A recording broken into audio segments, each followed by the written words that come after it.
तुम्हारी दुश्मनी तो मुझसे खत्म हो गई है ना? तो फिर इतना गुस्सा किस बात का है? हैया को हादी से मोहब्बत तो हो रही है, लेकिन ये मोहब्बत अब जल्द नफ़रत में बदलने वाली है। वो कैसे, वो मैं आपको बताता हूँ। जब जो हादी है, वो हारिस को पीटता है, तो हारिस गुस्से में आकर हादी का एक्सीडेंट करवा देता है, जिससे वो बहुत ज़्यादा ज़ख्मी हो जाता है, उसे अस्पताल मुंतकिल कर दिया जाता है। लेकिन जैसे ही ये खबर हुर्रियत तक पहुँचती है, तो वो हैया को कॉल करती है कि भाई का एक्सीडेंट हो चुका है, तुम अस्पताल में आ जाओ। तो वो जब अस्पताल जाएगी हैया, तो उसे एक ऐसा सच मालूम वहाँ पर होगा, जिससे वो बहुत ज़्यादा मतलब हादी से नफ़रत करने लग जाएगी।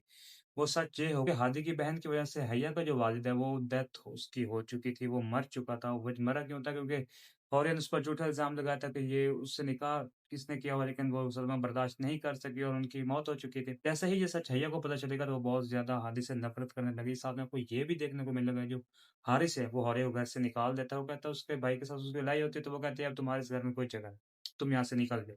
तो वो वहाँ से चली जाती है। साथ-साथ में आपको ये भी देखने को मिलेगा कि जो हमज़ा है, उसकी बीवी भी उससे नफ़रत करने लग जाएगी, क्योंकि अभी वो ये समझती है कि जो हमज़ा है, वो हैया के चक्कर में है, लेकिन हैया उससे अब मुँह नहीं लगाती, क्योंकि हादी से मोहब्बत हो रही है और वो ये समझ चुकी है कि असल ही हादी उसका पार्टनर है, उसने अब ज़िंदगी उसके साथ ही गुज़ारनी है।